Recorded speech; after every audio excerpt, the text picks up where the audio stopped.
Hello and welcome to IOHR TV. I'm Trish Lynch.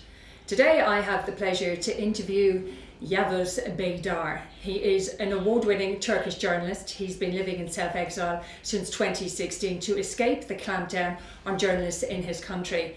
Today, despite the threats he's received, he continues to inform people about what's happening in Turkey and to publish stories that you would never read in mainstream Turkish media. His country remains one of the worst jailer of journalists in the world, and according to the 2020 World Report by Human Rights Watch, at least 119 journalists and media workers are in pre-trial detention or jailed on charges of spreading terrorist propaganda and membership of a terrorist organisation. Mr. Baydar, we thank you for being with us today. Pleasure to be with you. Now, your story, it's clearly worth telling because before 2016, you were living in Turkey. You were part of a brave generation of independent, critical journalists. Tell me what your life was like as a journalist. What kind of stories did you report on? What kind of journalist were you? I have a background of the BBC World Service. Before that, background of Swedish Broadcasting Corporation. So I'm basically a radio journalist. I started as a radio reporter. Then it sort of evolved into our television channels, then to print. Radio is my first love affair, and it's always been going to be there. When I returned to Turkey, I was in Sweden, and I was a foreign correspondent for a daily Cumhuriyet, which we keep hearing all the time because it was a quality paper, reference daily in the 80s and 90s. I was a foreign correspondent for Cumhuriyet.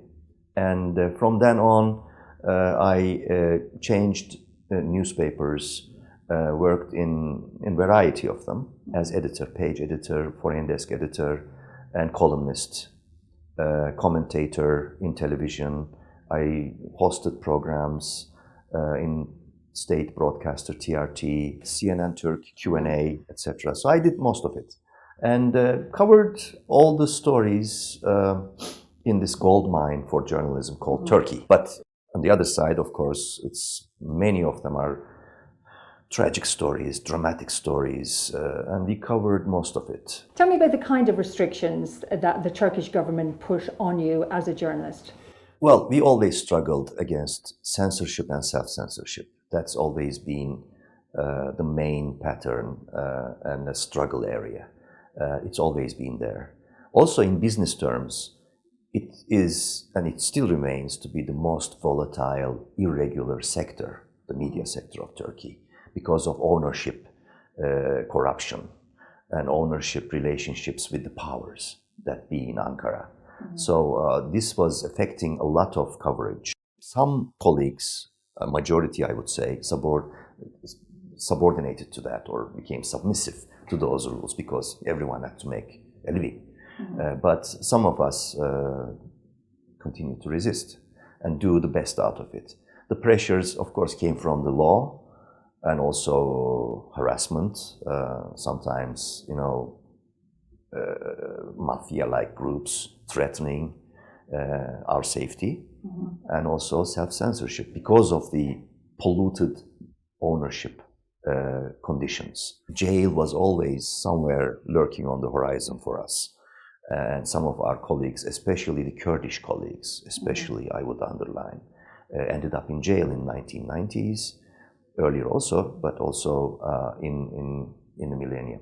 And in the past 18 years under AKP, there was a sort of a dawn earlier between 2002 through 2007.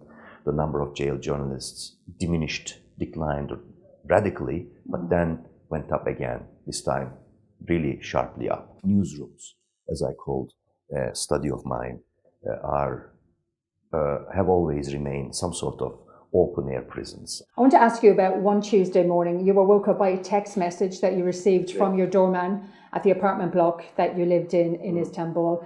Now, when you read that text message, you knew that you had to leave Turkey. Tell me what the contents of that text message was. What did it say? Text message was saying that something was happening that night, Friday night, about 10:30 p.m. In one of the bridges, at one of the bridges in Istanbul, group of soldiers. And then second pling was about a picture of soldiers holding guns rifles. And at that moment, I realized that something huge was going to take place. And I spoke to some sources, and it was soon I realized that the coup attempt was underway. I would say I was somewhat prepared for something disruptive, dramatic happening for months. Things were worsening all the time.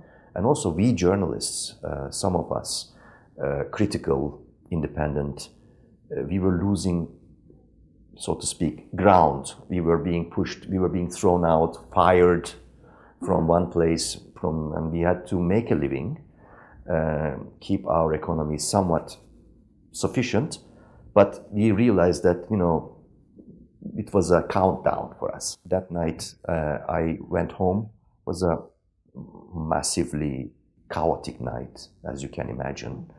Jets flying about, people going to the streets in favor of or protecting for Erdogan and government, etc. And that following morning, very tired, sleepless night, I decided it's time for me to go, because my reasoning was very clear at that morning.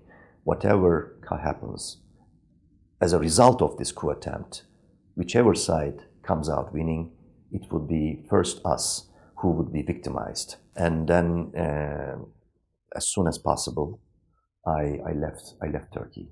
I chose safety, I chose freedom, and I chose also a path for me to keep conducting my profession.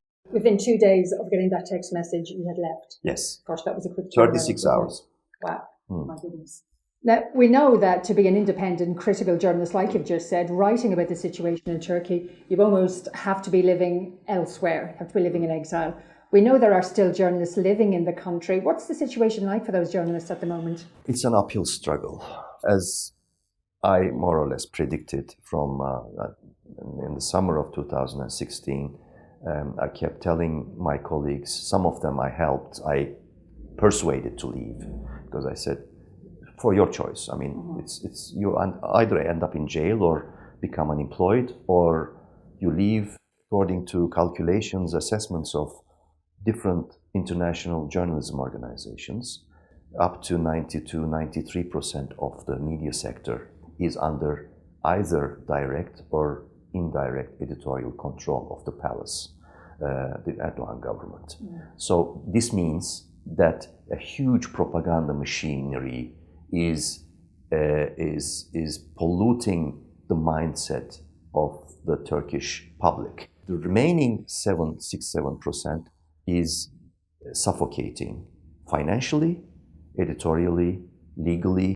There are a couple of 3 or 4 tiny low circulation newspapers not really reaching out to the public to inform them. Latest example we saw, again, the earthquake in eastern Anatolia. The whole tragedy turned into a sort of apologetic publication wave of the pro-government media, not really highlighting of the problems, why all these buildings are collapsing, what the corruption, what is not being done, etc. All these questions. Total whitewash. Exactly. You were the editor-in-chief of Ahval, which is a news site which is available in Turkish, English and Arabic. Now, it's very critical of Erdogan's government, as we know. How does your team fight the fake news, the fake narrative that you've just talked about, that he's trying to sell to the Turkish people and to the rest of the world? How do you get on top of that? It's important, first of all, to emphasize that we are not opposition media. I never liked that word, opposition. Opposition is something for the politicians. It describes something static. We are critically free and independent and critical. I discussed with my editors and sub-editors and said, the important thing is to cover economy, the daily lives that touch the daily lives of the citizenry, and give them correct data. We have access to those data because there are quite a few independent economy analysts in Turkey, decent ones, dignified people, academicians, whom we know are objective. Fighting the fake news is is basically allowing our free and independent colleagues to contribute to us, whom we know are really in pursuit of truth, going for reaching out to human stories, going to areas and reporting the voice of the voiceless. We don't try to correct the fake news that's elsewhere. We leave it to them. We want to be known as the outlet whose content is accurate and truthful and honest. Ahval has recently launched a podcast to reach the younger generation of Turks and Kurds. Half of your readers we know are in Turkey, and 35% of those of the general audience in Turkey are between the ages of 25 and 34. Right. Do you think that the young people in Turkey are starved for objective, truthful, reliable news? I'm happy that you're giving those data. Young generations are not so keen at reading newspapers, etc. They are much more in listening. The age of newspapers, print journalism is more or less over. As I told you, there are about 40 national newspapers every day in Turkey, and total circulation in 3 years from 5 million went down from 5 million to 1.8 million. Still, you have the issue of censorship as a banned website, how to reach the urban audiences and also to the Kurdish audiences, which is about, you can talk about millions, and the youth. I knew from the very beginning that podcasts, very, very popular in the United States and Europe, etc., is a sort of a virgin area. And then I launched it massively on all areas. Also with the thought that it's nearly impossible for a regime like that to hassle the podcast channels, because we launched it through 5 or 6 different platforms, Spotify, So Apple it's Pods, safer, is it? Spreaker, SoundCloud, etc. It's in order to block that content, to reach the audience, regime should basically ban the entire Spotify or entire Google Pod domain. We knew that it's safe because people listen to this content with the earphones, and then you can take a bus and nobody knows what you are listening to. If you're watching video, people can still track what you're following. We are number 1 or 2 in Turkey in terms of the statistics. We find that people are more keen to talk to us than to contribute to us per script. And also we are bringing in a lot of people who would otherwise not find any platform to give their voices. You're also a member of the Platform for Independent Media, which monitors the media sector in Turkey. A case that we've been following closely, that of Ahmet Altan. What can you tell me? Do you have any updates on that case? I am a founding member of Platform for Independent Journalism, and it's doing a great job to monitor the situation. Ahmet Altan is his case is one of the approximately 150 cases of jailed journalists. And his case is, of course, a farce from the very beginning. It's absurd, it is Kafkaesque, Orwellian, whatever you may want to call it. And Ahmet, who's also a friend of mine, is really displaying a very courageous resistance to what he sees as a farce. But still, he's been victimized by the politically guided judiciary. We have seen the examples of that if you go way back, Sakharov, for example, in the Cold War, where the judges and prosecutors basically acting on direct orders of the political executive. This is clearly the case, Ahmet's case. The common sense will prevail one day. I am not very optimistic about that, because what Turkey is going through now is basically hell in terms of free speech and freedom of expression. Ahmed, who's now been in jail for more than 2.5 years, I think.